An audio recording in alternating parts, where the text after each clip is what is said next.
अ, तो मेरे मेरे मन में समा जा, ऐसा कौन बोलता है? मेरे मन में समा जा। राम वाली आत्मा का क्या अर्थ है भैया? राम कृष्ण का चरित्र तो शंकर के अंदर भी है ना। और हर बीज हाँ, रूपात्मा तीनों पार्ट बजाती है। हाँ। तो मेरे मन में समा जा कौन सी आत्मा बोलती है? कौन बोलता है? शिव शिव बाबा बाबा के बोलते हैं। मुरली का वाक्य है। शिव बाबा ही तो, हाँ बिल्कुल बिल्कुल महावाक्य है। शिव बाबा कहते हैं कि मेरे हम्म, मन में समा जा, शिव नहीं कहता ये बात बोली है। यानी कि सुप्रीम सोल नहीं कहती। भैया एक बात बताइए, सुप्रीम सोल और जो भी बातें आप कह रहे हैं वो कोई एक अलग से चमकता हुआ सितारा तो नहीं है ना। ये तो नहीं। ज्ञान की हाँ। बात है। ज्ञान मतलब जानकारी, जो अखूट ज्ञान है वो है शिव। और उस अखूट ज्ञान को, निराकार को जो साकार कर लेता है वो शिव बाबा है। अब यहाँ तक हम्म, जितना भी समझा, वहां का कोई व्यक्ति नहीं है। हम्म, व्यक्ति हम्म, तो शुरू होता है मुकर्रर रत से। हम्म, आप लोग को शायद एक पॉइंट डाला था कि तुम सबका भी हम्म, अपना अपना सबका मुकर्रर रथ होता है, उसी में प्रवेश करती है आत्मा। तो मुकर्रर रथ का मतलब क्या है? टेम्परेरी रथ हो गया अधोमुखी मन। तो वो हम्म, क्या होगा? हम्म, ऊर्ध्वमुखी मन हो गया। थोड़ा मुरली के महावाक्यों के जब इस एंगल से आप स्टडी करेंगे ना, तो आपको वो हम्म, चीजें अपने आप दिखाई देंगी, क्योंकि वो थोड़ा सा भी नया एंगल है ना, तो इसलिए थोड़ा लगता है कि ये कैसे वो कैसे।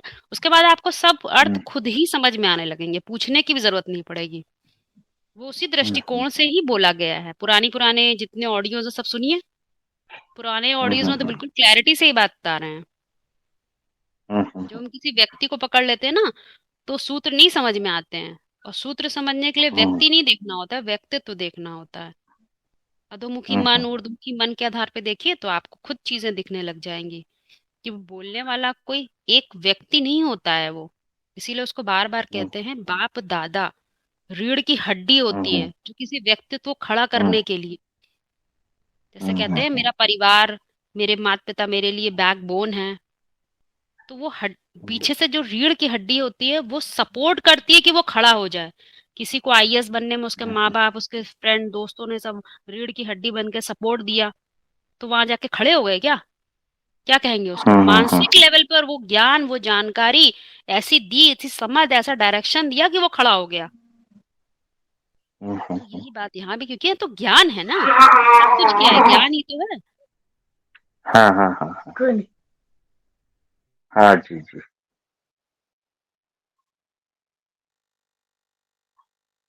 हाँ जी माता जी। जी। शिव बाबा जरा क्लियर कर दो। शिव बाबा कहता है मेरे मन में समा जा। शिव ज्ञान हम्म, का निराकार ज्ञान है, ज्ञान का सागर।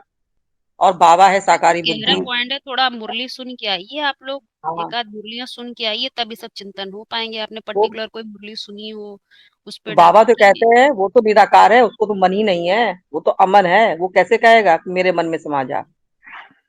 वो बात वो तो हो गई, बुद्धि वो तो है। बराबर। समझ में आ गया। शिव बाबा की बात तो समझ, देखिए निराकारी ज्ञान और साकार। जब हम कोई साकार कहते हैं तो हम एक व्यक्ति को पकड़ लेते हैं, जबकि यहाँ आध्यात्म ज्ञान है।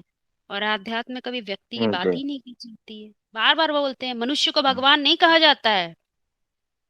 बार बार ये मुरलियों में दसियों बार ये पॉइंट आता है। मनुष्य भगवान नहीं है, हो भी नहीं सकता।